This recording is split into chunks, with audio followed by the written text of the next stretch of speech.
সোজা সরল, সিম্পেথি দেখাবে, জেদ দেখাবে না। কিন্তু আবার মার কাছে যায় বলবেন কি?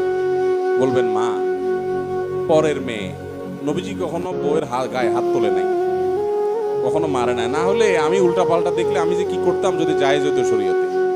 মা আর পরের মেয়ে তো বুঝেন তো, কখনো কি আর নিজের পেটে মেয়ের মতো হয়? কি আর করবেন মা, দুনিয়ায় তো সব এরকম নষ্ট হয়ে গেছে। মা মার কাছে ওজোর খাই করবেন যে মা আমি তোমার নির্দেশ পালন করতে এক পায়ে খাড়া। তখন মাও মনে করবে আরে আমার পোলাটা সোজা সরল, এই মহিলা সরকি দিয়ে ঘুরে দিছে আমার ছেলেটা। এবার দোনোজনের কাছে বোকা সাজলে, বোকা হতে পারলে আপনি দোনো জায়গা থেকে সিম্পেথি পাবেন। আর চালাকি করতে যাবেন, বউয়ের হইয়া মার সাথে তর্ক করবেন, মায়ের হইয়া বউর সাথে তর্ক করবেন, তাহলে দোনো জায়গা দৌড়ে নিয়ে খাবেন। কথা বুঝাতে পারছি? বেশিরভাগ পুরুষরাই এই বেটাগিরি বাসা দেখাতে যায়। সব জায়গায় বেটাগিরি দেখায়েন না, বাসায় এই সমস্ত পরিস্থিতিতে একটু বিড়ালের মতো থাকার চেষ্টা করেন। বোকার মতো শুনবেন, বউ বকাঝকা দিবে, হ্যাঁ কি আর করব দেখো এই তো।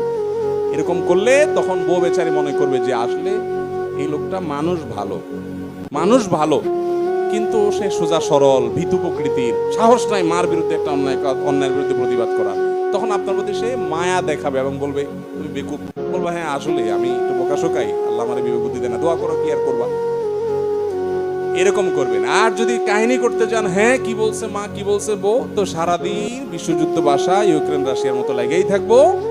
এর দৌড়ানি খেয়ে এর কাছে আসবেন, এর দৌড়ানি খেয়ে ওখানে যাবেন। খবরদার এগুলো করবেন না। যারা স্ত্রীকে তাচ্ছিল্য করে কথা বলেন তারা ছোট লোক, তারা বউকে ছোট করে কথা বলেন, তারা কখনো বড় মনের মানুষ হতে।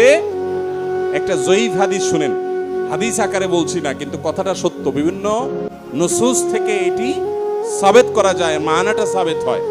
সেটা হলো ইয়াগলিবুহুন্না লাঈমুন ওয়া ইয়াগলিবনা কারীম।